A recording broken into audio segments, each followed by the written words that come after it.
Bali ang duha ka abaga nang lagom ang mga mata og nangabunog ang nawong og uban pang parte sa lawas sa usa ka 8 anyos nga batang lalaki og kritikal kini sa ospital human gikulata sa iyang hubog nga amahan sulod sa ilahang panimalay sa Purok Templado, Barangay Fatima, Jansan. Nahitabo ang insidente pasado alas 2 sa kadlawon Enero 23 samtang natulog ang biktima nga si alias Yuri, grade 2 student, kauban ang duha niini ka igsuon. Sumala ni Ruby, 13 anyos, kinamaguwangang anak nga sukad sa gagmay pa sila, ginakulata na sila sa ilahang amahan, ilabi na kung mahubog kini. Natulog ako, pagmata na ako, nag-ayo naman akong mamanghod, nga gibunog na sila ni Papa.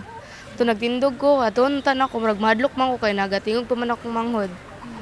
Ito nagbalik may tulog, pag nagbalik nito, pag alas 5 ato, gipukaw na may kaya para mag-eskwela. Sana akong tita nga, kuha ito yung mga gamit dito para mag-eskwela. Pag ato na mo dito, na akong manghod, yan ang giunlanan, tapos nakahubo na tanan. Ang amahan nga sospek sa pagpangulata mao si Roy Canlaon Jr. alias Junjun, 34 anyos, usa ka construction worker. Sumala sa iyaan sa bata nga si Irene, gitrato nila nga sama sa igsuon ang amahan nga si Junjun ug makadaghan na nga higayon nga ilaha kining ginapasaylo kung mangulata sa mga bata ug sa asawa niini. Di na gyud ingon nga pasaylo ana, ipakuha na lang gyud namo gyud kay basig dili lang kay isa, basig madaghan kay kung wala ka ikyas ang duha niya ka anak, tulog yun ang iyahang makuanan. Amot lang, kumuhi pa ba na akong pagumangkon, kaya ka na akong mga pagumangkon na sa kuwa. Wala na sila yung mga tatsa sa kuwa, di na sila kakuan sa kuwag masking kulata ko si namang yun na ang magulang. Ang rason sa sospek sa pagpangulata tungod wala matod pa mituman si Yuri sa iyahang gisugo nga manghugas og plato. Napuspos gid ako sa ma'am, nagunitan ako yung lawas. Lahat. Asa mo siya ipuspos? Sa balas, ma'am.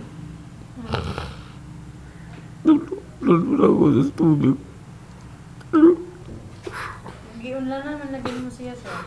Hindi, ito pag ako na ito. Pag ako na naman ito, nanghigda namin. Nasa sa kundugan. Higdaan mo siya, nabalik na yung kamot. Hindi, ma'am. Saya ito pag magabigda sa kundugan, nagtapad doon, nagunlat sa kuha.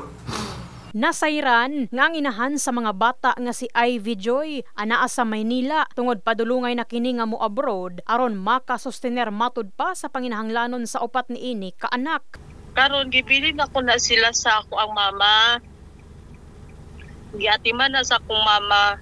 Ma'am, tapos karaang si Roy Canlaon maato na dito sa balay sa akong mama. Hubog. Kunya iramon niya ako mga anak, ma'am. Nya gibalibad na sa ako ang mama nga din niya dalo ng mga bata kay hubog na siya.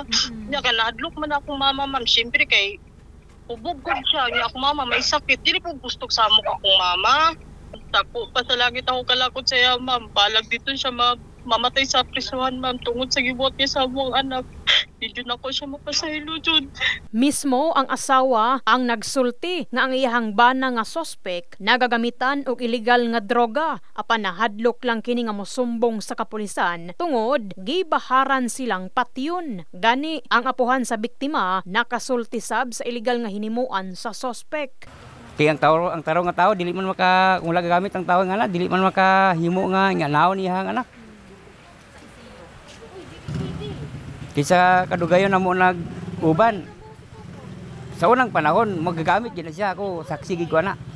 Sa kasamtangan, balhog sa presuhan sa Fatima Police Station ang sospek o gikasuhan na kini og child abuse. In the heart of changing lives, kini sa Brigada Enami Mugpon. Sa Brigada News, Jansan. Brigada News!